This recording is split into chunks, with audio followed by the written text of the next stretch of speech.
Did you know that Louisiana is the home to more than 3 million acres of swamps and wetlands, some of which have never seen a human? Welcome to the Lore of the South.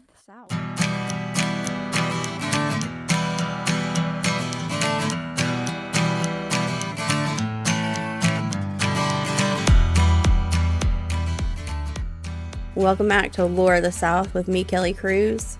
Y'all, I have finally kicked the bronchitis. It has taken 2 weeks, but I think I'm sounding more like myself. How are all of y'all doing? Did y'all do any St. Pat's celebrations? We did ours late, but you know, I do the whole corned beef, cabbage, potatoes, and made homemade soda bread with some good old apple butter on it. It's good stuff. Let's go on with our historic news. This story comes from Historic Mysteries. It is now believed that many Icelanders might be descendants of both Vikings and Native Americans. After extensive DNA testing, a maternal gene linked to both Native Americans and some Asian populations was found amongst Iceland's citizens. This leading scientists to draw the conclusion that some of these ancient Icelandic explorers brought Native American spouses and children back to the island nation after leaving their settlements in Newfoundland. And that's some interesting stuff. I asked for opinions on what today's episode should be about, and y'all, they all tied. So I'm going off the rails with this one, and we're going back to Louisiana Bayou in episode 39. We'll be investigating the Feu Follet Fool's Fire, who seems to be the cousin of the Will-o'-the-Wisp. We're gonna start this story with the old Le Feu Follet. The story of the Follet was brought down to the bayou with that of the Rougarou when them Acadians was fleeing the British back in 1755. Though the Fool's Fire been seen in these swamps long before the Acadians come down, probably you know them as the Cajuns. But the story go like this. If you're in the swamp after dark, you best keep to your path. Don't be trusting no flickering lights in the distance, for that be the Le Feu Follet, and he there to lure you from your safe path and trap you in the swamp, where you are sure to meet your death. Now what is the Le Feu Follet? It appears like a flickering flame in the distance over the boggy or swamp lands. It's easily to be mistaken for a lantern light or the flickering flame of a candle. Like the Rougarou, there are many Catholic beliefs that attach themselves to this phenomenon. The Feu Follet has been blamed for the lost souls of unbaptized children doomed to wander the hereafter in the swamps, luring the unwitting to an early and terrible demise in the dark waters. Or maybe that light come from those who weren't quite damned to hell, but was condemned to purgatory, to wait out their debts before passing through them pearly gates. A mesmerizing flame came from these souls that escaped their sentence in purgatory. Now float above the black swamps, hold an inviting light to entice the passerby to an early death. Or maybe it be a Cajun fairy, one that sets about to steal the breaths of children. Each night the fairy come, and it take more and more the child's breath away, until the child is too weak to live.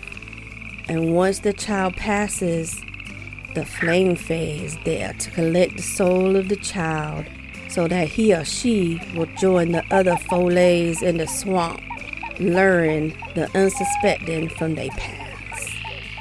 To prevent this fate for your children, you should scatter a good amount of mustard seeds under the child's bed.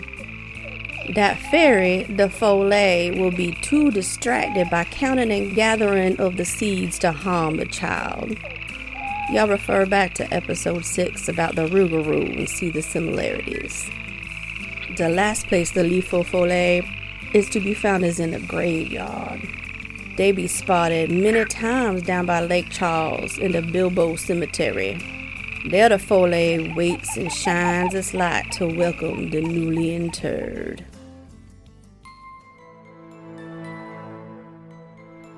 This phenomenon isn't one that's only found in Louisiana, it's a worldwide occurrence. In Latin, Le Feu Follet is called the Ignis Fatuus, the giddy flame. In some South American countries, it's called Las Malas, the evil light. In Asia, the ghost lights are seen in Thailand, Japan, China, and many other countries as well. In Europe, the phenomenon is most widely known as the will-o'-the-wisps, and is attributed to everything from the unbaptized trying to lure someone into the water so that their souls may be baptized in death. In Scandinavia, the will-o'-the-wisp marks the place where fairy gold is buried. In the British Isles, the ghost fires take on many names. In Scotland, it's known as the spunky, and takes on the form of a torchbearer. Normally, a torchbearer was a boy that would use his light to help people traveling at night to find their way. But the spunky is a trickster. He will joyfully lead his travelers to their doom. Spunky is also blamed for shipwrecks along the Scottish coast. He shines his fairy light out upon the rocks and draws ships into their assured destruction. Then there's the Welsh Pucka, who is a goblin-like creature who also lures the unsuspecting off of cliff sides to fall down into rolling waters below. Other names for this occurrence are Jack-o'-lantern, or Jack of the Lantern, which I'm sure y'all have heard of, the Hinky Bunk from Harry Potter fame, another member of the Fey or Goblin family, and lastly there's the Friar's Lantern, all of which follow the same pattern as the will-o'-the-wisp or the Le Feu Follet. They all mean to do the traveler harm and lead them astray. So keep to the path, y'all, and don't be distracted by any flickering lights in the distance. Side notes. Now, what is this phenomenon really? Science has been trying to disprove the otherworldliness of Feu Follet since 1596, when mentioned in a book by Ludwig Lavator. Ludwig Lavator. The book was entitled, y'all hold on for this, they used to use synopsises for book titles back in the day, Of Ghosts and Sprites Walking by Night, and of Strange Noises, Cracks, and Sundry Forewarnings which commonly happen before the death of men, great slaughters, and alterations of kingdoms.